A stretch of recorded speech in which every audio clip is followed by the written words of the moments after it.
After the Cardinals traded a 3rd and 5th round pick to move up to the 10th overall pick in the NFL draft to select Josh Rosen, most Cardinals fans believed that would be the end of the questions and conversation about the quarterback of the future, or at least of teams giving them one in the many mock drafts around the web. Guess again. After a 3-13 season in which Rosen started perhaps a bit too early before he was ready and saw the entire Cardinals team last in the league in offense in multiple categories, and ended up with the "But what if the pundits are right? What if the Cardinals not only determined that Kyler Murray might be a better fit for their system in Cliff Kingsbury but has a better upside that they can't afford to pass on?" Even with committing a ton of resources and moving on from a defensive head coach to an offensive one because of Rosen? Here's the fallout that would happen if the Cardinals did decide to take Murray at. And some of them are doozies. Like all rookie contracts, it's a fully guaranteed deal. He's so far only $3 million through that 4-year deal, with a 5th-year option, given that he's a second-year player. The Cardinals will add, if they stay at. Going off of Mayfield's cap hit, that would be around $6 million needed for space for the. If Nick Bosa or Quinnen Williams is the. But if it's on Kyler Murray, the quarterback room suddenly turns upside down. The Cardinals, undoubtedly, will not want to keep 2 rookie first-round picks on the same roster given that they simply can't devote those resources to the position, can't keep paying a QB not to start, they'd have to get something for Josh Rosen. Each year Rosen is on the roster, the guaranteed dollar as has to pay goes down because, well, they've already paid it. Trading Rosen this year would result in an immediate $8 million cap hit this year. Ouch. There's space, sure, but that's a big hit for a team working toward rebuilding their team where that money could go toward paying a left guard $8 million per year or extending a superstar like Patrick Peterson. It also doesn't factor in the other quarterbacks on the team, Mike Glennon and Sam Bradford's dead $. Bradford's $5 million in dead money got pushed back from 2018 to 2019. That deal wasn't great, obviously, for 3 games, and they also have to deal with Mike Glennon as a backup, cause you need a backup. Glennon's due around $3 million this year if he's on the roster after the 5th day of the league year, but he only has $4 million total of his $8 million contract is guaranteed, and that's paid for already. So Glennon could potentially be cut or the Cardinals could move on from him. There's been chatter about Case Keenum reuniting with Cliff Kingsbury, but that deal would potentially add more to the room. Finally, you'd be adding $6 million by drafting Kyler Murray to the room, meaning you'd have the following allocated: QB room cap used, Kyler Murray $6 million, Josh Rosen, dead, $8 million, Sam Bradford $5 million, Mike Glennon $3 million, $22 million for this year. The cap room, essentially, would be between $22 minus $23 million. To compare to the rest of the NFL, it would be close to top 10 in terms of cap allotted to the quarterback position, right after Breeze, Rodgers, Luck, Brady, and just ahead of the Panthers, Steelers, Chargers and Falcons. All elite quarterbacks who've been paid. Now sure, it's only 1 year of it for Arizona, but it's still a hefty price to pay as the current amount Arizona is allotting to the QB position is only around $6.5 million for Rosen and Glennon, among the cheapest in the league and allowing Arizona a lot of space to spend on other areas. Soon as drafts Murray, that space is gone given that they have to move on from Rosen. Speaking of which, the Cardinals will be forced to pay pennies on the dollar for Josh Rosen. This isn't too hard to figure out, either. Arizona can't keep the 2 quarterbacks on the roster the whole year long given that they need to acquire resources at other positions around Kyler Murray. They'd be looking to deal Rosen to another team who liked him or is in need of a quarterback. But given Rosen's struggles and the fact a team is indeed giving up on him after 1 year and is essentially pushed into a corner to deal him, they won't be getting a lot back. Rosen was worth a top 10 pick to Arizona last year, but not to 9 other teams. the Cardinals are unlikely to land another top 10 pick. It's also doubtful that they'd land a high second-round pick for him as well, in my opinion. Why? Because other teams won't be as desperate for Josh Rosen as the Cardinals will have to be to get something back in return for him, given that they've moved on.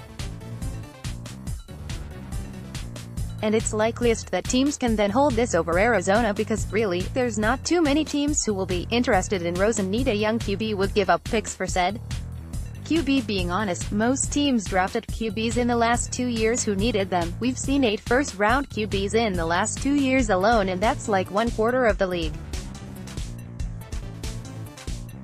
Some teams like the Dolphins, who has traded up in front of Jaguars, Redskins, Chargers and Giants, might have interest, but you won't be getting back a first, as they'll likely be content to sit and hold out knowing that they can make a move on draft day, and the Cardinals, by moving on from him, essentially, already devalues him. Maybe you could get a second, but it'd likely be a third. You'd be taking on a sunk loss from Rosen, which is fine, but it's still a tough pill to swallow to eat $8 million in cap and only get a third-round pick back in return. Perhaps some teams will pay more and start a bidding cycle given just how cheap he'd be, but it's unlikely. In short, Rosen's value to the Cardinals is much higher than it might be to another team in terms of what they would get for him, and, in addition, Rosen's value to another team is much more valuable than the cost as incurs and reward they'd get. It benefits the team you trade Rosen to, not yourself, plain and simple. 3. Arizona would set any sort of competing or playoff hopes essentially back to ground zero. Rosen, for all the lumps he took, is now an NFL veteran, officially. He's got experience and multiple starts under his belt, and we've seen him take lumps but also show some good throws.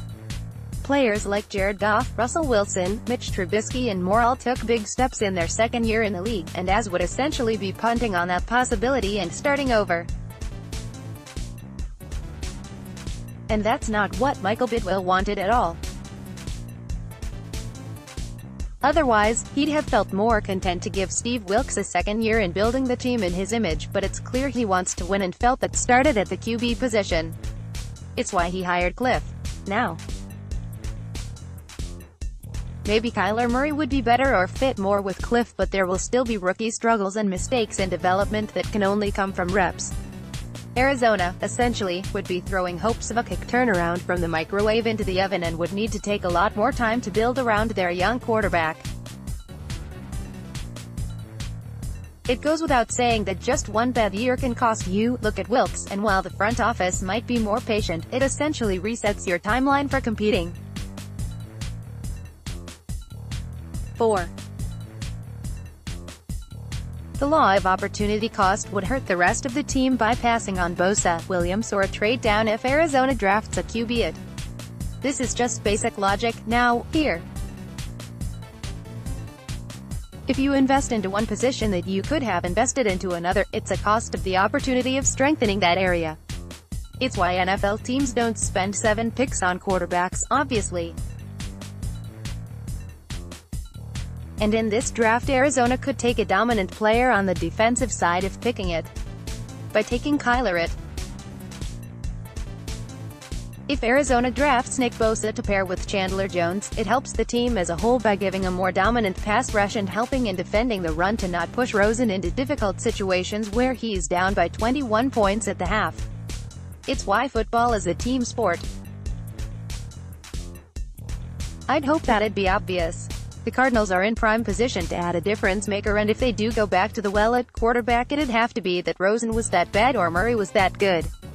The Browns essentially decided that about Baker Mayfield despite having taken Deshaun Kaiser, and let's be honest, they so far were right. But they also didn't spend much to acquire Kaiser with a second-round pick versus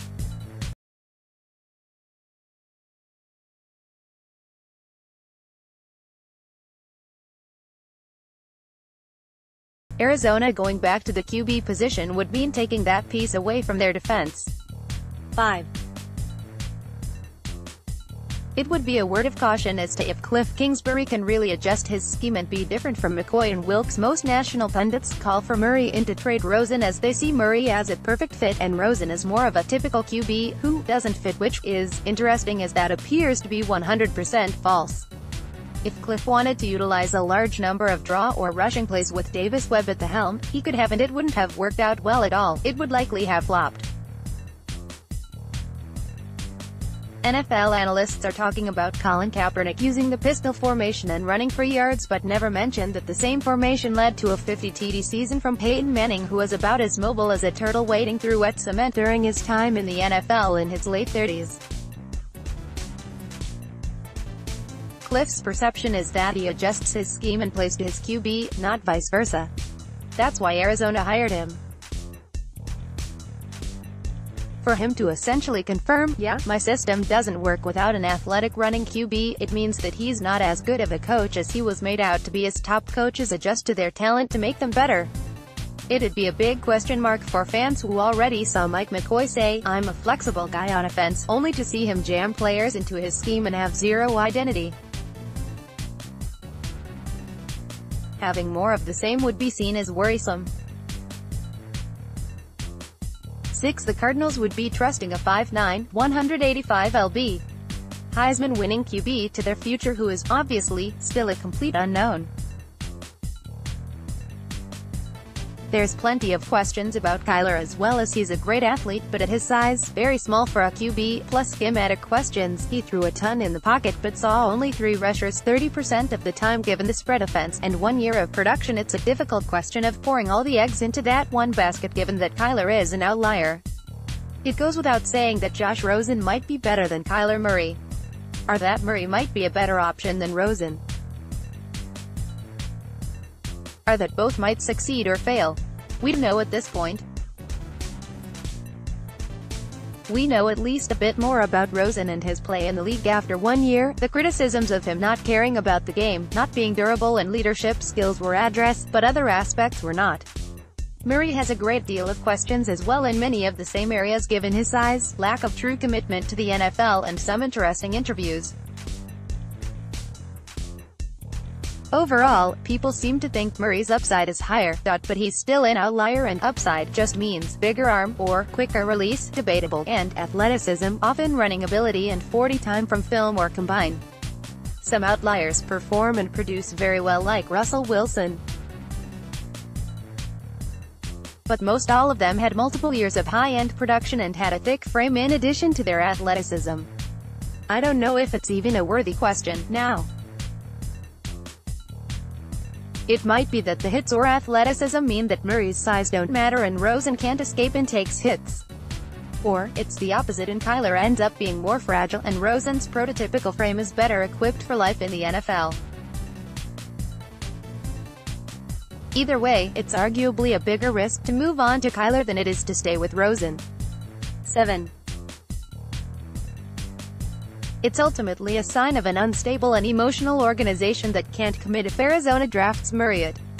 And then, they completely abandon all of that for a player that Kingsbury liked a lot and had a personal relationship with, take on a large cap hit, and essentially hit the reset button and give up on Josh Rosen. Either something doesn't add up, or you'd think that this was an organization in chaos that is unable to commit to a quarterback. That, or, when they do, they move on immediately if the problems aren't fixed rather than look at the issues around them. I don't think that is the case with Arizona, but it's worth noting that if they do take Kyler, it'd be a major concern to miss that badly on Rosen, and there'd be a lot of questions about what happens if Kyler Murray flops again. Would they try to move on from Kyler after a year?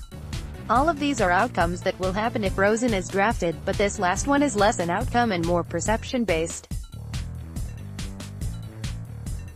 The above reasons are why it doesn't make a lot of sense for the Cardinals to essentially make themselves a worse team by draining cap resources and in that sense, I do think it's foolhardy to not only think that Arizona will make this move but even to advocate for it given the team's current standing. The rumors, undoubtedly, are coming from seeing the connections and even possible as a misdirection from the team itself. It's likely only a matter of time, of course, before some big analyst projects Murray to Arizona at.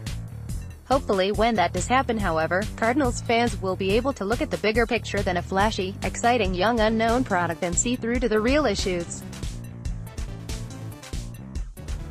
The issues that Arizona would have that with this move that clearly make it a near certainty that they will stick with Rosen and not draft Murray. But if they do end up selecting Murray, it will not be without a major cost to do so. It's a cost that I think is prohibitive. But perhaps at the QB position, there's no cost too prohibitive if you think it's the right guy. And my opinion that this might be a bad move might not matter, but I'll continue to believe that until proven otherwise that is all these unfounded rumors are. Just rumors. You can follow at Blake Murphy 7 on Twitter.